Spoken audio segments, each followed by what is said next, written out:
It's the country's #1 RVing radio show, sponsored by RVTravel.com, with your host, Alan Warren, the RV Wingman. This is the After the Show on the RV Show USA, where we live stream with special guests and we talk about things without the restraints of hard commercial breaks that our station affiliates require. I am Alan Warren, the RV Wingman, and our regular fans know that I have not even mentioned the name Camping World on a show, not even once, for the past several weeks. There's a reason for that. That reason, well, it may become abundantly clear as the upcoming interview unfolds. To keep in touch, to stay connected with us on social media, it is easy to do, really is. Just type in the search bar, The RV Show USA, or you can type in The RV Wingman. You'll be able to find us on both YouTube as well as on Facebook. So, all right, so let me set this up. I am not a hater of Camping World or of its chairman, Marcus Lemonis. I am not. That said, I am not a fan of his either, nor of the tactics that are used by many Camping World salespeople. I've said that many, many times in the past. In my opinion, the tactics that Camping World has perfected has effectively put many, many, many thousands of people in a financial position where they are buried and will almost never be able to trade in on another RV without bringing a ton of cash to the bank. 15, 20-year financing on an RV that may only have a life of maybe 10 years is not good for the consumer or for the future of the RV industry. At least I don't think it is. But that's what's happening at Camping World and other giant RV dealers as well that are, in my opinion, rolling too many of their customers. Before we bring up my guest, I want to clarify that I may sort of be a member of the media, but actually I am a commentator. Yes, I am. I'm an opinion host, and my opinions are just that. They are just my opinions. If you are with Camping World, you're listening to this interview, you are more than welcome to call in. We will put you on the air to refute or maybe just to participate with our guest. The number is 1-855-296-7469, and I'm going to be saying that a lot during this interview. All right, all that said, let's go to the RV Show USA guest line and run on over to Mississippi. Mr. Ricky Salyer, thank you for being with us. Alan, I am tickled to be here, my man. Well, we are going to try and cover a lot of ground in the next half hour or so. So let's start out with just saying that you were fired from Camping World, right? I mean, right? You were fired. That is correct. On, March 1st of this year. That's right. All right. So, and so you worked for another pretty sizable company named General Motors. Tell me what you did for GM, or rather with Chevrolet, real quickly. Well, Alan, just real briefly, I will tell you, look, I'm not a big shot, man. I want to clarify that. I'm just an old country boy sitting here looking at a South Mississippi sunset. But I've owned or co-owned 10 car dealerships, 2 motorcycle stores. One of them we did have RVs. And but look, life's been up and down for me financially. Most people would look at me and say I'm terribly down. That's okay. But what I do know is I know these businesses inside and out. And that's not anything braggadocious. I'm 61 years old. I'm supposed to know something. But so that's, I did travel with General Motors doing consulting and facilitating all over the country. Had a great time. And talk to me about the emphasis that was placed on customer service and really being a business of integrity and honor. I mean, that was paramount to Chevrolet when I worked for them.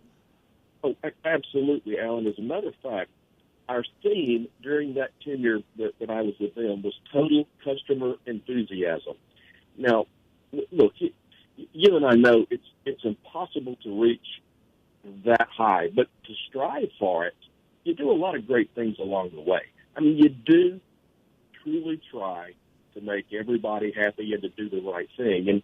And regardless of General Motors up and down, all businesses ups and downs, they do strive. I mean, they try and did try when I was working with them. Okay, so when you left Chevrolet and because you love RVing, and folks, Ricky and I have spoken a total of 2 times, right, Ricky? That's it. Yeah, too frequent. We're really good friends. We've spoken twice. So, but when you left Chevrolet because you love RVing and the lifestyle, you decided that, you know what, I can offset some retirement. I can go to work and sell RVs. And so you started with the biggie. You wanted to go to work for Camping World. Tell me about the interview and hiring process, why you chose Camping World. Tell me what that was like. Well, Camping World has a beautiful location in South Jackson. That's about 40 minutes from me.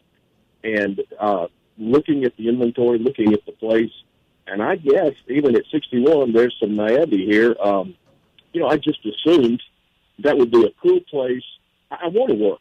I want to have some purpose in life in the next 10 years. And I want to, having used RVs all my life, I want to sell something that people don't have to have, they want to have. Mm-hmm. And they can enjoy the experience. And so that's why I went there and sort of got drafted by them as well. But I ought to say, that's why I didn't even look anywhere else. Even the places where I used to buy my RVs, I just thought it would be a bigger outfit and a better way to serve the folks going with Camping World. What was the interview and the hiring process like, Ricky? Okay, a normal online application, that's no big deal. But I will tell you what disappointed me after the interview, because during the interview, my specific request was, okay, how transparent are we going to be with our customers? Because in the car business, you can be transparent. It's almost a choice. Well, I don't want to have to Mickey Mouse around with people. Here's the figure.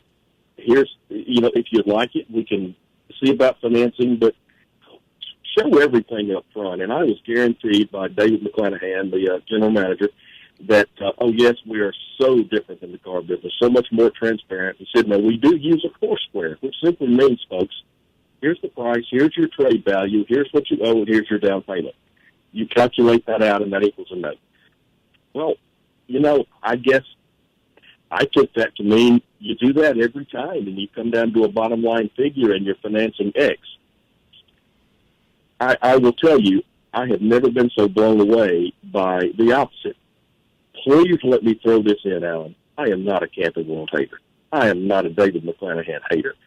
He has strict instructions from the top, and where those come from, I don't know. They have an opportunity to draw the line in the sand and to do better. But nevertheless, what I was told, versus on the very first deal I did, I could not even show my customers a bottom line figure.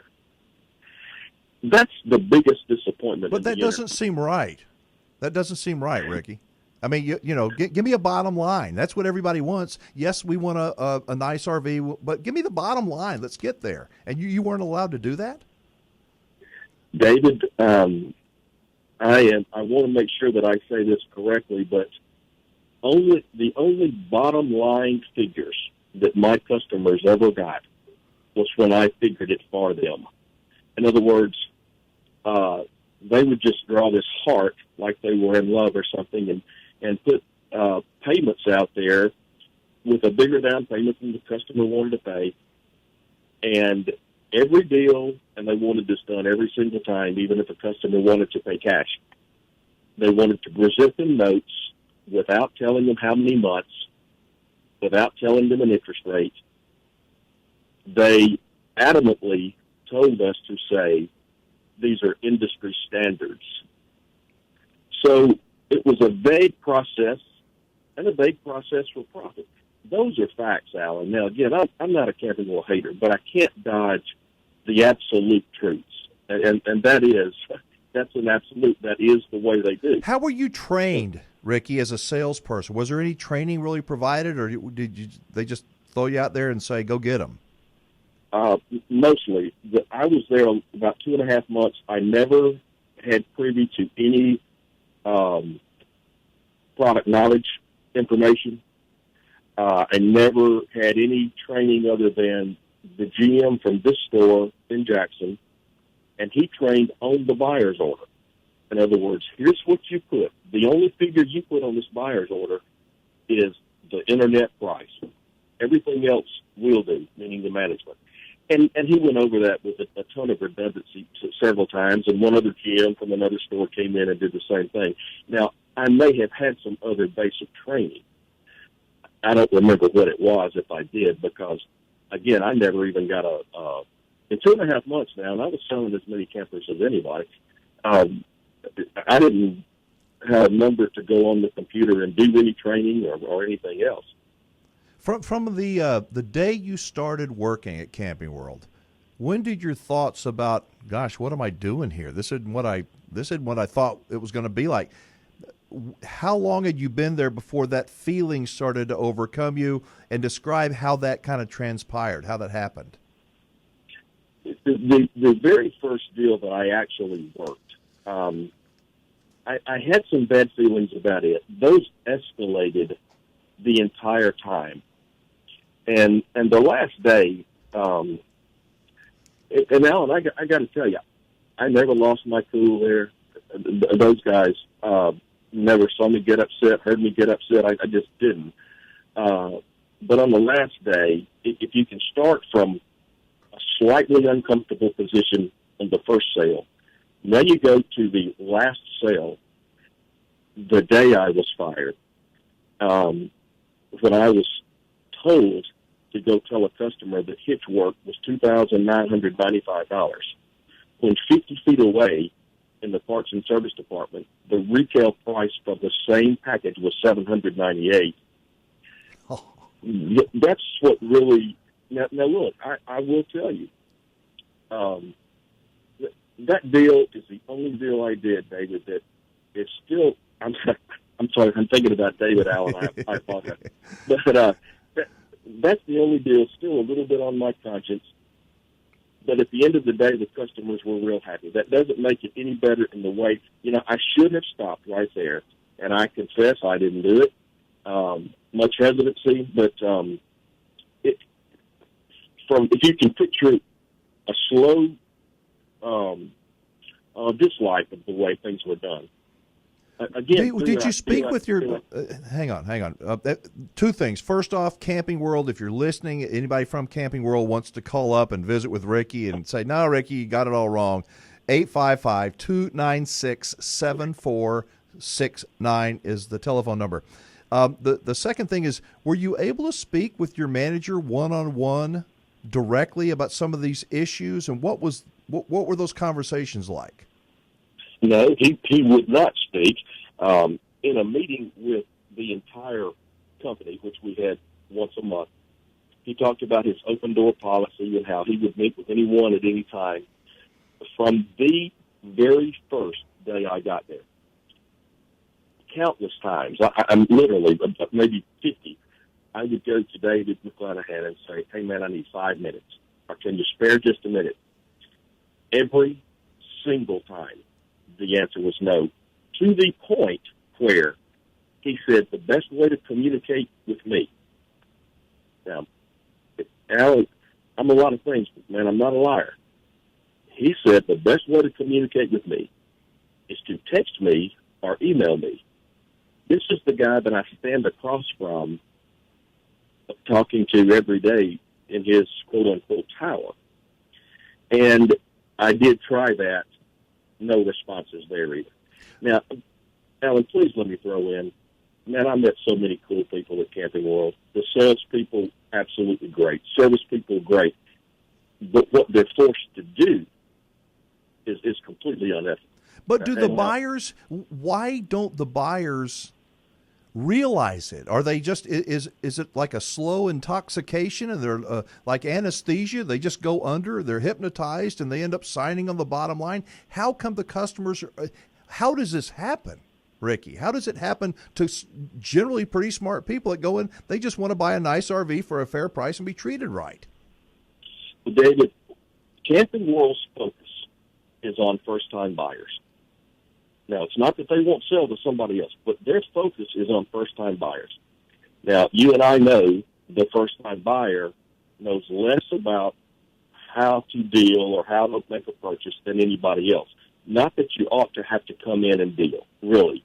I mean, obviously there's negotiation, but you ought not have to fight and you ought to have things disclosed properly. And they feast on the first-time buyers. Now, I did have, and I can think of two deals in particular, probably 35 to 40-year-old people demanding a bottom-line price, had another price on the Internet, and in the end, they would get that. In the end, they did buy, and I will tell you that makes the managers mad. Getting down to the bottom line price. They don't want to do that. That's what you're saying. That's right, because they make a lot more money on the intangibles that they don't want to disclose properly and do not disclose properly to the customer, even to the point of doing things. I mean, I witnessed, Alan, and look, I don't care what kind of repercussions I take from this, because the truth is the truth. But I witnessed some illegal things. David McCleary may be, now you picture how many managers I've been around in 61 years and owned, how many managers I've hired and fired. He may be, he's one of the smartest guys I know, but man, he's just using those smarts in the wrong direction. All he has to do is just turn the knob the other direction, and he could be a superstar. But I don't know. Describe for me. Hang on. So describe for me. I'm the typical first time buyer. I go into Camping World. I'm excited about getting my first RV. It's a big, beautiful, well lit store with a bajillion RVs out there. The salespeople are nice. Where do I go wrong? How does it happen? Because if it would seem like to me, I think I would want to know the bottom line as early as possible, not have just some fuzzy thing that I don't know about until my payment book comes to me. Does that make any sense at all? Alan, it makes all the sense in the world. But what happens, you get back to the office, you picked out your RV, the salesperson has written down the Internet price, which usually is a good price. It may be a little bit better, but I mean, it's usually at least a decent price, Alan. And so the stereotypical, let me go see what my manager says. And then you come back, and here's exactly what happens. At the bottom of this sheet, they've written three things. And I'm going to use this example. Let's say it's a young couple. They've said, okay, we want to pay $2,000 down. We need our notes to be about $250 a month. They're never going to give an option of $2,000 down. They'll give 3, 4, and 5, or 3, 5, 7, and the notes are always going to be higher than what the customer wants to pay. Well, the biggest factor in all that is there are never two things on there that should be always. One is the number of months. The other is the interest rate. So they have all this fluff to add $6,000, $8,000, $10,000 in on a payment. That it's just not a good investment for anybody. But a lot of these folks never ask the term until maybe the papers are done. May not even ask it then. I mean, it's so payment driven. The first question asked when you take a deal to the desk is, are these payment buyers? Well, of course they're payment buyers if they're financing, but they are also real people, and they deserve to know these things that you guys don't want to tell them. All right, so tell me, give me a couple of things that were just like, I can't deal with this, that as a salesperson, an employee of Camping World, have you got a story or two that you can share? And before you do, while you're thinking of a story, folks, if you happen to be working with Camping World, working for Camping World, and you'd like to have some free airtime, want to jump on the air, visit with us. The number is 855-296-7469, and Goose is sitting there. He'll pick up the phone and put you on. Ricky is not a hater. I'm not a hater, but I don't like it when people are being taken advantage of, and I see that happening all too often with these great big giant RV dealers. So again, give me a couple of examples of, oh my God, I just can't be a part of this. Okay. One example, and I brought these customers in, Alan. These were not people who came into Camping World. I prospected for my customers in a variety of ways. But I got in touch with these people. They came in on a Friday. Older people, very, very limited income, which I had been told if you don't have a very, very high credit score and even some high credit score, simply you're not going to get financed. Well, one of these had a 0 credit score. This was on a Friday. Well, the guys never told me anything, so on a Monday, I asked one of the guys to relook at it. He submitted the deal and got it financed right off the bat. Right off the bat. So the people came in and bought the camper. And Alan, man, I want to say this again. I don't want to mess up and say something wrong with these people, the finest older people you'd ever want to meet in your life. The lady was in a wheelchair, and Alan, life and death are what they are. If you ran a mortality table on these folks, you can't possibly think more than 2 or 3 years. You know, that's just reality. But you said they don't have any credit. How can you get a loan with no credit? And and no down payment, by the way. They paid 0 down. I can't speak to that on this particular deal, but here's what I can speak to. Their payment was $203 a month. When they left that night, I stood out by the passenger's window of the truck with this lady, and she said, "I believe you guys are miracle workers. You've made me a happy camper." Now, push the clock forward to the next morning. I get a phone call. "Richie, we have a 15-year contract." Oh. And in that 15-year contract is gap insurance and an extended warranty. Now, this was kind of a first for me, but it was pretty cool. They didn't need gap insurance. They insured this RV for $20,000. And their normal insurance carrier did it. So they always had it covered. They were never going to be upside down in the eyes of the insurer. Now, they were upside down, but not in the eyes of the people that were insuring this RV. Right. They definitely didn't need gap. They were not explained the warranty, not told about it. If they were, one of these guys, Brian Kuziak, is one of the F&I managers. He's got to be the laziest person on the face of the earth, but he also, in showing people where to sign, he would point his finger and then just look around the room. And you know, just a terrible way to do it.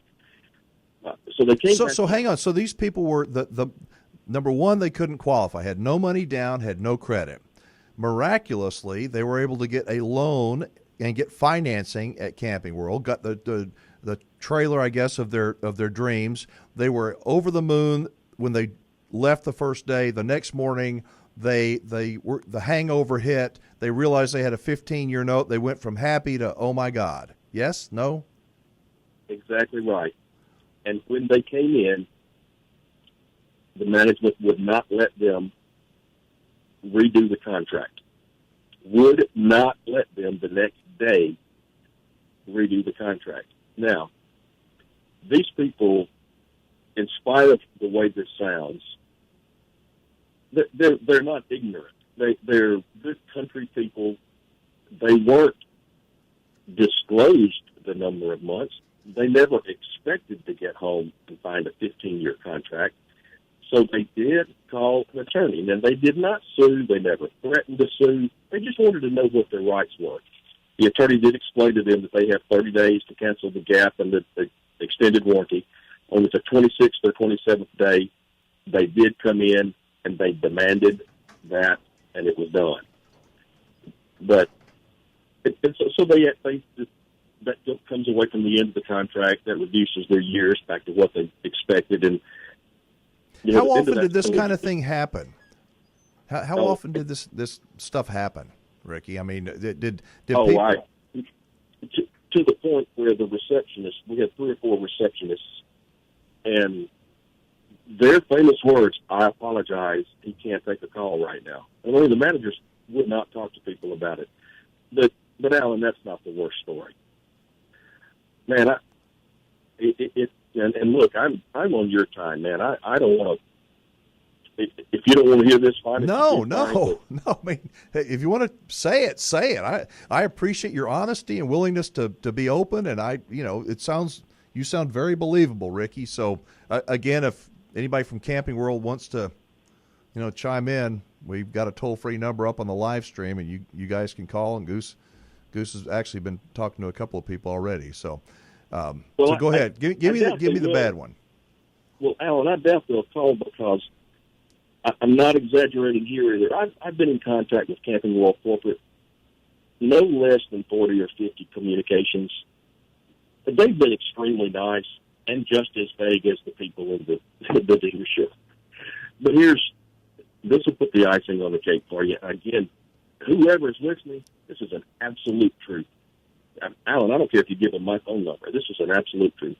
Navy SEAL came in, a retired Navy SEAL came in to buy a camper. He went through the system. He paid cash. He maneuvered his way around I'm sorry, almost said BS. I think you can say BS on the air. I apologize. Yeah, go ahead. But I'm sorry.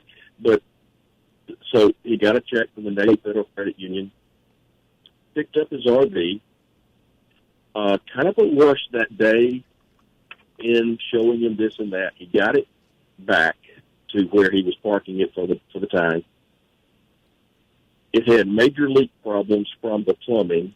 As he opened it up to try to make it through the weekend, mold, water, just obvious things that should have been caught. But the main thing here, mold all up under the cabinetry. Brand new RV. Brand new. So I'm gonna skip a lot of the horrific things that were done. The Camping World told me we've never given anybody's money back. We've never taken a camper back. They took this one back and got him an exact replacement. Well, that's not a bad story. Not yet. But the day he was supposed to come get it, David McCleary was a military guy too. He would never take this guy's calls.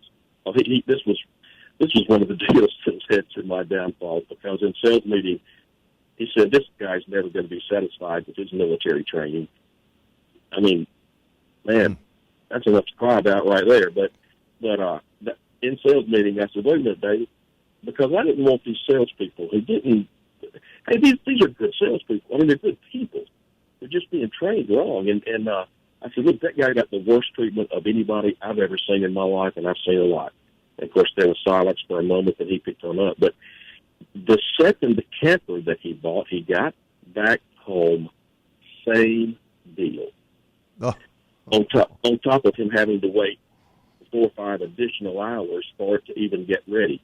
Now, I will tell you, when he left there that night, and I'm not ashamed of this, David McCleary was not there. A neat sales manager who, of course, has to do what he's told, named Cedric, and I were talking. Alan, I cried like a baby because I could not believe the treatment this guy got. And he was such hey, my friend to this day, and I will tell you, anything that comes up with Camping World, he's got my back. I told What did the Navy SEAL do when he figured out he had a second bad RV? Okay. He got his money back. He went through the right channels. He never lost his calm. He lost about $2,000 in the deal just from various things that he had done. He took that. Listen, I learned a lesson. This man was probably 40-ish. I got to tell you, I learned a big lesson from that Navy SEAL. The only time he came into the store was after the second deal that they had to take back. His wife came in. He had left his license there by mistake, and they wouldn't give it back to her. And he was about a 45-minute drive away. By the time he got back to the store, they still had not handed her this gentleman's license. I wasn't there that day, but I understand there were some tempers lost on the showroom. Hey, Ricky, hang on. We've got a caller from Ohio that wants to chime in. Josh, you're on with Ricky Salyer. Yes. Go ahead. What you got? Yeah, so, basically was just listening in there. Thought it was pretty interesting what you guys have going on. Not a hater myself by any means. I'm very familiar with the RV industry, but I thought, things I might add, if you will, being that I'm in the sales and the service side of things as well.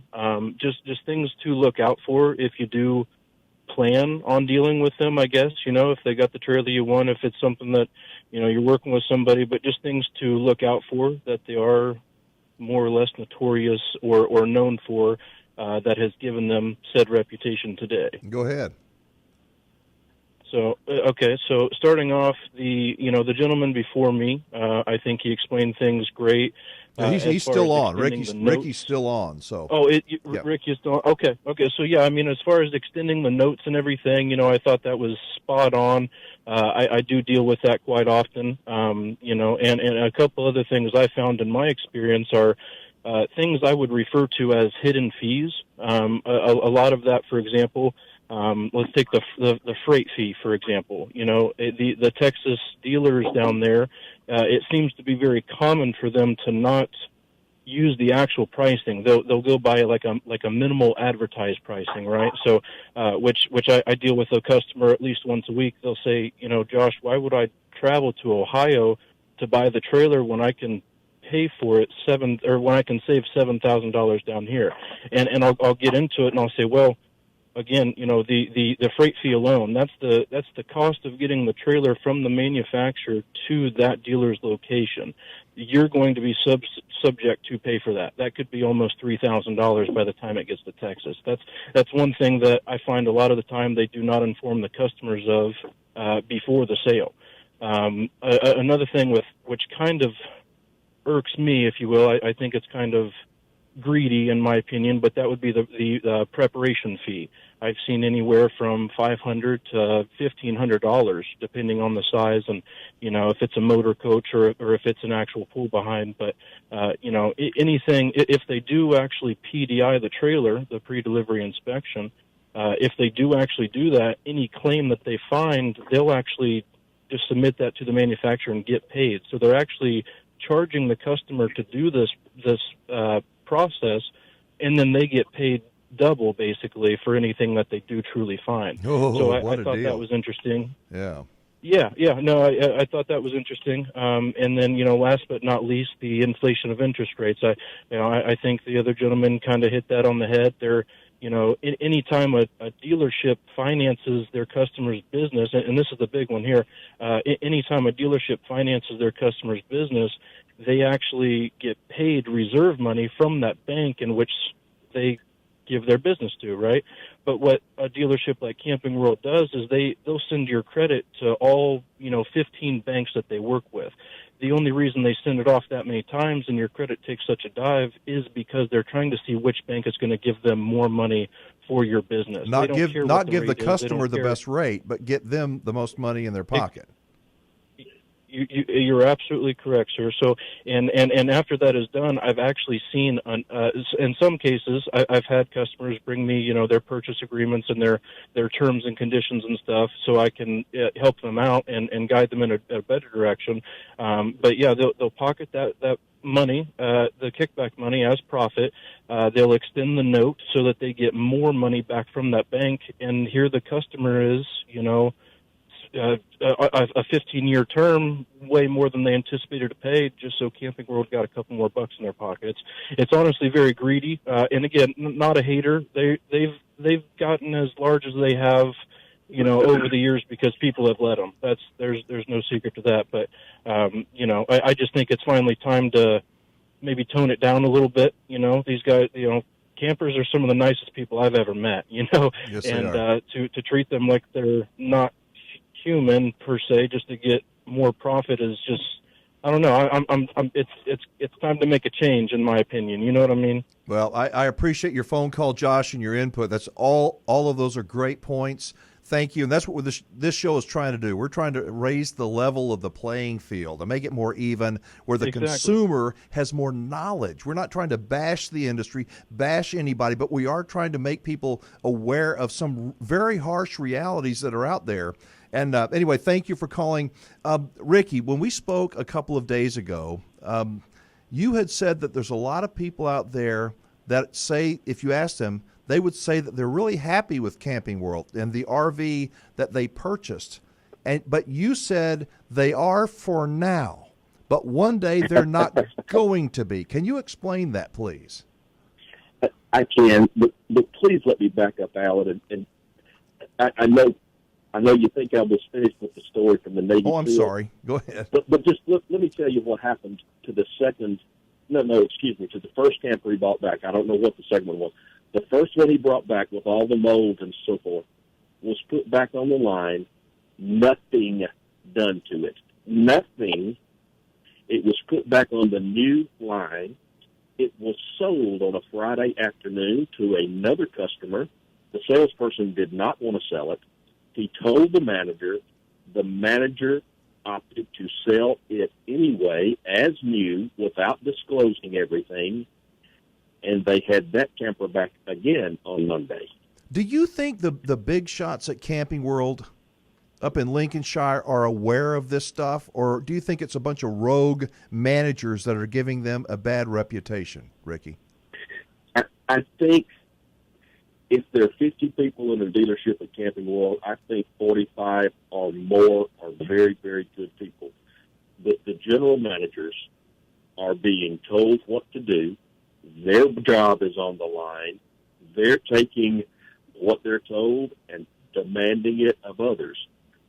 But, Alan, it's such a great time that they could draw a line in the sand and say, okay, this is who we were, but this is who we are. I mean, they could, with the infrastructure they have, they could take this philosophy, and it's kind of wordy, but it's never the wrong thing to do the right thing, and it's never the right thing to do the wrong thing. All they have to do is put that in their business philosophy, and they could be such an overwhelmingly good company. But like Josh said, that they've sold a lot, they have a lot out there. Well, of course they do. They had all these investors just a few years ago overpay for stock that has dropped in half, and then they lose $25 million last year. Well, the customer, that doesn't matter to a customer. Right. It doesn't matter. But and most people will never know that. But it does tell you, you can't do things right and lose that much money. 1 month at Camping World in Jackson, Mississippi, 1 month, there was $300,000 profit just in the financing of 60 or 70 RVs. What? Just in the financing. Listen, this guy, David McCleary had the nerve to stand up in front of the entire organization and say, we made $300,000 profit last month. We had $200,000 gross on the units, $300,000 on the financing, and then the service department gross as well. And man, listen, can you imagine being a guy who's working in the shop, not a technician, just a laborer, making $12, $13 an hour, and he's hearing that this store he works for made $300,000 last month? Yeah, I mean, it's got to be disheartening. What would you tell Marcus Lemonis, the chairman of Camping World, if he were listening? What would you say? Maybe you already said it. You know, he's got a. I think you said there's a tremendous opportunity here, but maybe he's posted. Hang on, have you seen? He has been posting recently videos. I think that the consumers are finally, thank God, with social media, which I don't like in a lot of ways, but social media has allowed for ordinary people like you and me and tens of thousands of others to communicate and to say things and actually have make a difference. And I think that, Marcus has done a video recently saying, I care, I was unaware of these things, but I take it personally, I'm responsible, I'm going to fix these things. But do you believe that? I mean, it's, time will tell, but I'm going to make this choice, Alan, because I believe in people. I don't think the gentleman that I've been talking about, David McCleary, Marcus Lemonis, I don't think they wake up every morning and say, boy, I'm going to go out and really get to somebody today. I just think they don't see the clearer path. And once you get behind the 8 ball, you have more of a tendency to cheat, more of a tendency to lie, more of a tendency to do illegal things like David. you get further behind and you don't know what to do. Well, I think both of these guys, I mean, certainly Mr. Lemonis, whom I've never met, I certainly have. Did you ever see him? Did he ever come to the store? No, I was in on one call that he did, but, I never saw him. But he is in an opportune position to say, man, and I'm going to believe him, because if he said it, why should I not believe that he really didn't know all these things were going on? Look, he's got a lot of irons in the fire, and he can't know everything, but if he drew a line in the sand and took his 160 general managers and said, okay, guys, let's do it right. Now, obviously, everything that goes along with doing it right. Those same people that are telling people how to do it wrong now, telling people to do it right, they could make this industry so much better, because the industry's not going away. As long as there's demand, it might not be Camping World. I know they're losing tons of money and losing it in cash, but nevertheless, they'll survive one way or another. The industry will keep those businesses going, whether they're Camping World or not. But I think Mr. Lemonis is in a prime position to really do good for people. The question is, will he? So I have a one of my final questions for you. You said, I asked you right at the beginning, you said, yes, I was fired. Tell me about the circumstances surrounding you being fired as an employee of Camping World, if you would. Okay. I had been working one deal for about a week and a half. It had been approved to that long. The customer had come in. Here again, I'm not exaggerating, man. I'm not pushing the envelope here. These are facts. He had come in 6 or 8 times to sign papers. They never were ready. They secretly told me he was not approved yet, after they told me to tell him he was. Then he came in another 6 or 8 times to pick it up. Well, it was never ready, so David McCleary told me to give him the company truck, which I'm sure is against the rules. I mean, there's only one, it's a nice, decent company truck to pull anything. Mm-hmm. And his truck was there getting his work. He said, let him go home in it. The next day he comes back, his camper's not ready again. So I didn't say, go home in it, don't go home in it. It was obvious. He just left in it. He didn't have anything else to ride in. So David called me in the office, and he said, did you tell him he could go home in it? I said, no, I didn't tell him anything. A few minutes later, he calls me on the phone and says, tell him to bring that truck back, or I'm going to call 911 and do this, that, and the other. And you can imagine all the expletives and threats and so forth. And I said, David, I can't do that. You had me go put diesel in that truck and hand him the keys. He hadn't stolen a truck. He's done nothing that you didn't tell him he could do. Now, you're telling me to call him and tell him we're going to call 911 if he doesn't bring that truck back, and his truck is not functional because of us. We hung up. A few minutes later, he called and said, we should come to the office. So I called. I went to the office, and he said, go get your things and go home. And here again, this is exactly the way. Go get your things and go home. And I said, do you want to tell me why? And he said, no. That's the last I've seen of him. It's not the last communication with Camping World, because, again, I've talked to HR on a national level, and whether or not I care, it's not worth the fight for me, but it could be worth the fight for a lot of young people out there, and old people alike. But, man, I got 5 kids. Don't treat my kids like that. I mean, don't dare. If they go in to buy something, give them the respect they deserve, and let the chips fall where they may. But again, man, I think all of what these advice, guys, Ricky? What advice? Last question: do you have for people that they may be in a situation with Camping World, a service situation? They can't get their RV fixed. They can't get it done timely. They're losing all the, summer's going to be over before you know it. Somebody actually posted on the live stream that Camping World has been working on their 2018 Montana for 10 months with multiple times on different things. What do you tell those people? Stick with it. Get a lawyer. Write letters. Be patient. Just take your licks and go. What do you tell people that are in this living hell? Alan, as far as the service side, I will tell you the technicians and the service people at the store that I was at, they're top notch, and they tried so hard, and things beyond their control as far as back orders and things. I don't have a good answer. The one answer I do have is, if you have an extended warranty, find out if it's covered, because it's probably not. That's the time element. I wish I had a perfect answer, Alan. I do have a better answer for those buying a new RV, and that's simply call me, and I'll walk you through it and save you a ton of money. Just be careful. About that.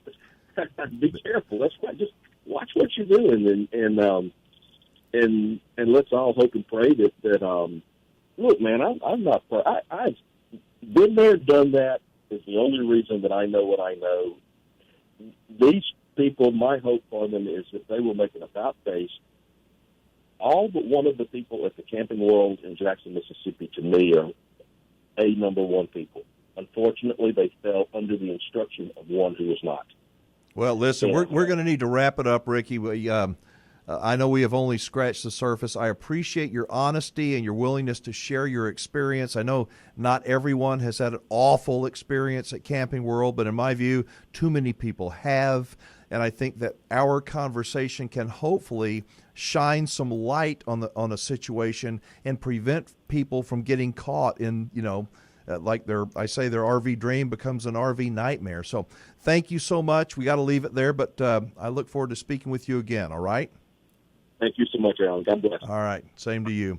All right. Well, there you go, folks. What did you think? I think that he seems legit to me. Again, I am not a hater of Camping World. I know that there are people out there that are watching that are going to say otherwise. If that is you, you are wrong. I promise you, you're wrong. I see, like Ricky does, an incredible opportunity for Camping World to improve their image, but they have to more than just want to, they have to do it. And it begins with at the top where the leader goes, you know what? Not just empty words, but absolutely taking care of the people that have spent a fortune to make people multi-millionaires. Again, if you work for Camping World and believe that today's guest was an imposter and he was just telling a bunch of lies, feel free to shoot me an email or call. I promise to give you an opportunity to refute some of the things that Ricky said. I would love to hear what you think of today's interview. I really would. Good or bad, you think it was legit, you think you'd like to hear more of this kind of thing or less. Either one, it is important to me. It's important to us to hear what you have to say. Our voicemail, it's a 24-hour voicemail. You can call, you know what, let me give you this number, 1-330-WINGMAN. 1-330-WINGMAN. That's 1-330-946-4626. The graphics girl here, she listens to every voicemail and sends them on to me. So please let us hear from you. Thank you so much for listening or for watching the live stream. We do appreciate it. Until next time, I'm Alan Warren, the RV Wingman, reminding you, don't leave your good manners at home. Bye-bye, everybody.